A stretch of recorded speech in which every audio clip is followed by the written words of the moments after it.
हर रोज एक नई कहानी देखने के लिए चैनल को सब्सक्राइब करें और बेल आइकन को दबाना ना भूलें।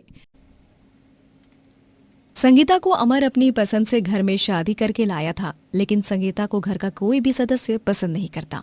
एक दिन संगीता अपनी सास नीलम के पास जाती है और अपनी सास से कहती है, माँ जी, आज खाना क्या बनाऊं? पूछ तो ऐसे रही है जैसे तुझे 56 भोग बनाना आता होगा। तू जहाँ से आई है ना, वहाँ 2 वक्त का खाना भी नहीं मिलता होगा तुम लोगों को तो। हाँ। माँ जी, आप बार बार मेरे मायके वालों को बीच में क्यों लेकर आती हैं? उनकी क्या गलती है? शादी करके तो मैं आई हूं ना यहाँ पर। आपको जो भी कहना है मुझे कहिए ना, उन्हें कह के आपको क्या मिलेगा? तुझे कह के भी तो कुछ नहीं मिलेगा ना। अरे घर में बस बहू ही नहीं आती है, बहू के साथ और भी बहुत कुछ आता है, लेकिन वो और बहुत कुछ तो तू लाई नहीं है ना? माँ जी, भगवान का दिया हुआ आपके पास सब कुछ है, किसी चीज की कोई कमी नहीं है, लेकिन आप फिर भी ऐसा क्यों करती हो जैसे पता नहीं क्या कमी हो? तू मुझसे जुबान लड़ा रही है। जब तू अपने साथ एक फटी साड़ी भी नहीं लाई है तो तेरी यहाँ जुबान भी क्यों खुल रही है? शर्म नाम की चीज तो है नहीं तेरे में, है? और ना ही तेरे घर वालों में। बेटी को खाली हाथ ही विदा कर दिया। माफ कर दो माँ जी, आप बता दीजिए खाना क्या बनाना है। हमें तो तेरे हाथ का खाना भी खाने का मन नहीं करता, जा यहाँ से। अपनी सास की बात सुनकर संगीता को बहुत बुरा लगता है और वो रसोई में चली जाती है और रोने लगती है। संगीता, तुझे रोना नहीं है। माँ जी अभी गुस्से में है, उन्होंने अगर गुस्से में कुछ बोल दिया तो कोई मुझे बुरा नहीं मानना चाहिए, बल्कि मुझे तो कोशिश करनी चाहिए माँ जी का दिल जीतने की। मैं आज माँ जी के लिए आलू प्याज के पराठे बनाऊंगी। संगीता आलू प्याज के पराठे बनाने लगती है। पराठे की खुशबू से संगीता की जेठानी माधुरी रसोई में जा रही होती है, लेकिन तभी उसे नीलम हॉल में दिख जाती है। अरे माँ जी, आप तो यहाँ हो, फिर इतनी अच्छी खुशबू अरे कहाँ से आ रही है रसोई में? कौन है? कुछ अच्छा बन रहा है क्या? अरे मुझे नहीं पता, चल जरा देखते हैं कि क्या बन रहा है रसोई में। नीलम और माधुरी दोनों रसोई में जाते हैं। अरे माँ जी, जेठानी जी, आप दोनों यहाँ, मैंने सबके लिए आलू के पराठे बनाए हैं, चलिए मैं खाना लगा देती हूँ। संगीता टेबल पर खाना लगा देती है। माधुरी का पति महेश, माधुरी, संगीता का पति विनय, सब लोग खाना खाने बैठ जाते हैं। सब खाना खाते हैं। विनय को आलू प्याज के पराठे काफी अच्छे लगते हैं और वो बोलता है, अरे वाह संगीता, आलू प्याज के पराठे तो बहुत अच्छे बने हैं। माँ, आपको कैसे लग रहे हैं ये पराठे? अच्छे तो लग रहे हैं, लेकिन बोल दिया कि अच्छे लग रहे हैं तो ये गरीब भिखारन मेरे सर पर चढ़ेगी। माँ बताओ ना। अच्छा आप छोड़ो, भाभी आप बताओ कैसे हैं? इसमें कौन सी बड़ी बात है? अरे गरीब लोगों को तो खाना बनाना सिखाया जाता है, ठीक ही है, इतने भी कुछ खास नहीं है। पराठे अच्छे तो काफी बने थे, लेकिन घर में कोई भी नहीं तारीफ करता है सिवाय विनय के। सब लोग संगीता से चिढ़ते थे। एक दिन माधुरी अपनी सास के कमरे में जाती है। माँ जी, मेरा बहुत मन कर रहा है कि संगीता के हाथ के प्याज के पराठे खाने का। मैं नहीं बोल सकती उसे, आप बोलो ना बनाने को। तू क्या पागल हो गई है? मैं और उसे बोलूं? अरे उसको अगर ये पता चला कि हमने उसके बनाए आलू प्याज के पराठे अच्छे लगे, हमने उसकी तारीफ कर दी, तब तो वो हमारे सर पर चढ़कर नाच करेगी। रुको बुलाते हैं, और किसी बहाने से तो बनवा ही लेंगे। माधुरी तुरंत संगीता को बुलाती है। क्या हुआ दीदी, आपने बुलाया? कुछ काम था? तुम आज आलू प्याज के पराठे बना लो, शायद मेरे कुछ दोस्त आएंगे, उन्हें प्याज के पराठे अच्छे लगते हैं, और जिस होटल से मैं मंगवाती हूँ वो बंद हो चुका है, इसीलिए तुम ही बना दो। ठीक है दीदी, मैं अभी बना देती हूँ। संगीता काफी सारे आलू प्याज के पराठे बना देती है, जिसे नीलम और माधुरी बड़े चाव से खाते हैं। तभी संगीता कहती है, दीदी आप तो कह रही थी कि आपके कुछ दोस्त आएंगे, अब तो काफी देर हो गई है, कब तक आएंगी? आलू प्याज के पराठे काफी सारे हैं। एक काम करो, मुझसे बाहर फेंक दो, मेरे दोस्तों का आना कैंसिल हो गया है। संगीता उदास होकर अपने कमरे में बैठ जाती है और तभी विनय आता है और बोलता है, क्या हुआ संगीता, तुम इतनी उदास क्यों हो? किसी ने कुछ कहा है क्या तुम्हें? माधुरी दीदी ने मुझसे कहा कि मैं आलू प्याज के पराठे बना दूं। मैंने बहुत दिल से आलू प्याज के पराठे भी बनाए, लेकिन बाद में उन्होंने बताया कि उनके दोस्तों का आना मना हो गया, तो वो सब फेंक दो। मैंने इतनी मेहनत से बनाए थे। कोई बात नहीं संगीता, तुम माँ और भाभी के बर्ताव को अपने दिल से मत लगाओ। मैं हूं ना तुम्हारे लिए, तुम्हारे साथ। तुम कभी भी खुद को अकेला मत समझना। विनय हमेशा ही संगीता का साथ देता था। कुछ दिनों बाद महेश और विनय दोनों ही बहुत परेशान घर आते हैं। उन दोनों को परेशान देखकर नीलम कहती है, क्या हुआ तुम दोनों को? मुझे हमारे मुंशी जी का फोन आया था, वहां क्या हुआ? माँ, हमारा पूरा कारोबार डूब गया, बल्कि अब तो हम लोगों पर कर्जा भी हो गया है। शायद अब हमें ये घर भी बेचना पड़ेगा। क्या ये घर बेचना पड़ेगा? लेकिन अब हम कहाँ जाएंगे? इतना बड़ा घर है, ये अगर बेच दिया तो हमारा क्या होगा? भाभी, हमारे इस समय हालात ऐसे चल रहे हैं कि घर तो बिकना ही है। सब कुछ खत्म हो गया अब हमारा। एक ही रात में संगीता का पूरा परिवार सड़क पर आ जाता है और अब वो लोग इतने बड़े घर से एक छोटे से घर में आ जाते हैं।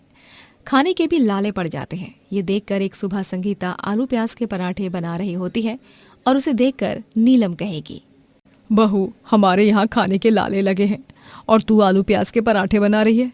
तेरे ही पैर पड़ने के बाद हमारे ये दिन आए कि हम सड़क पर आ गए, लेकिन अब भी तुझे शर्म नहीं आ रही है ना? माँ जी, मैं जो कुछ भी कर रही हूँ वो हम सबके लिए ही कर रही हूँ। मुझसे भी आप लोगों की ऐसी हालत देखी नहीं जा रही है। सब कुछ तेरी वजह से हो रहा है और अब बोल रही है ये सब देखकर अच्छा नहीं लग रहा है। अरे मन ही मन तो खुश हो रही होगी ना?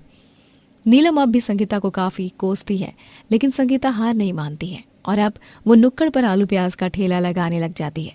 थोड़ी बहुत अब संगीता की कमाई भी होने लग गई थी। घर का खर्च अब संगीता ही उठा रही थी। कई दिन निकल जाते हैं।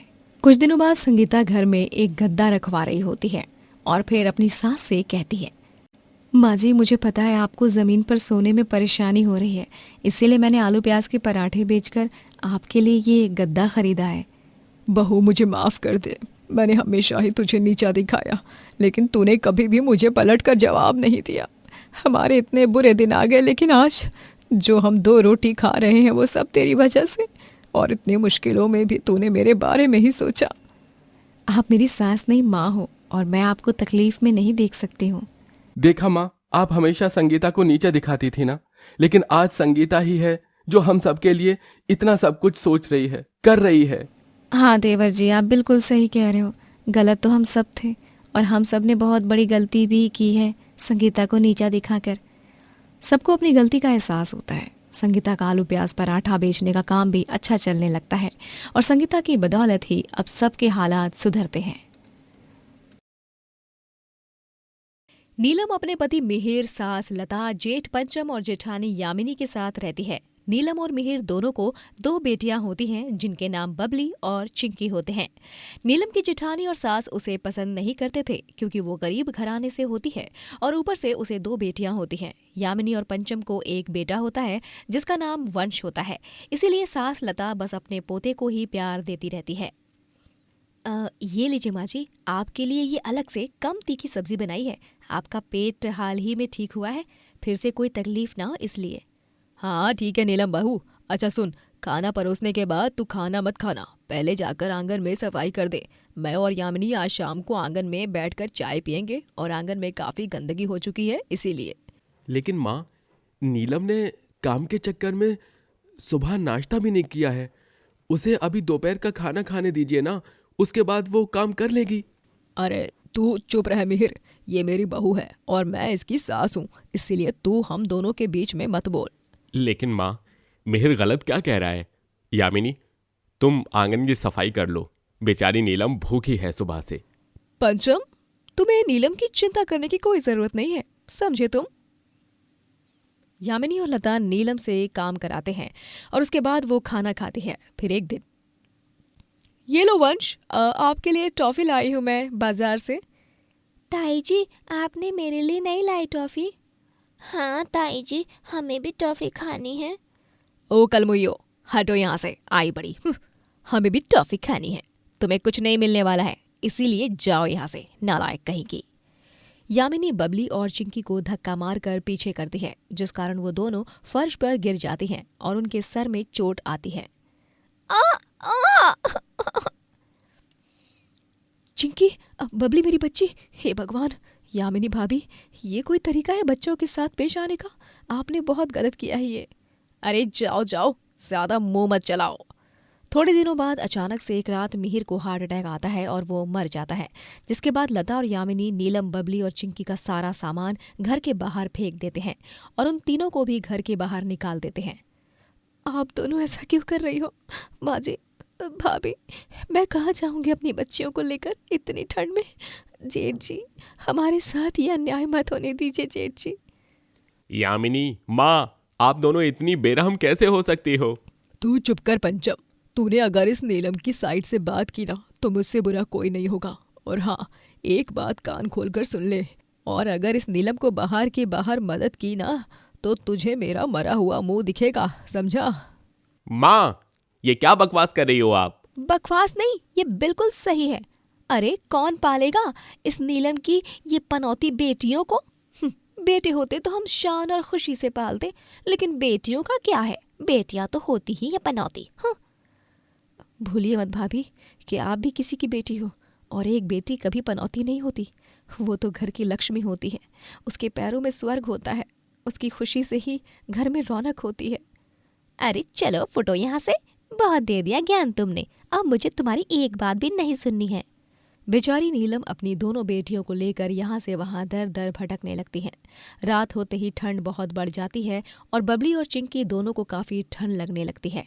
माँ, बहुत ठंड लग रही है माँ, हमें कंबल चाहिए। हाँ माँ, मुझे तो ये ठंड बर्दाश्त नहीं हो रही है।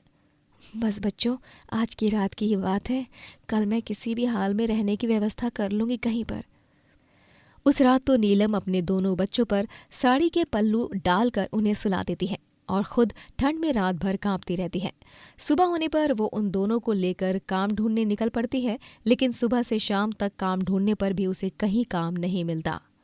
हे भगवान, मेरी दोनों बच्चियां भूखी हैं, कुछ तो कीजिए।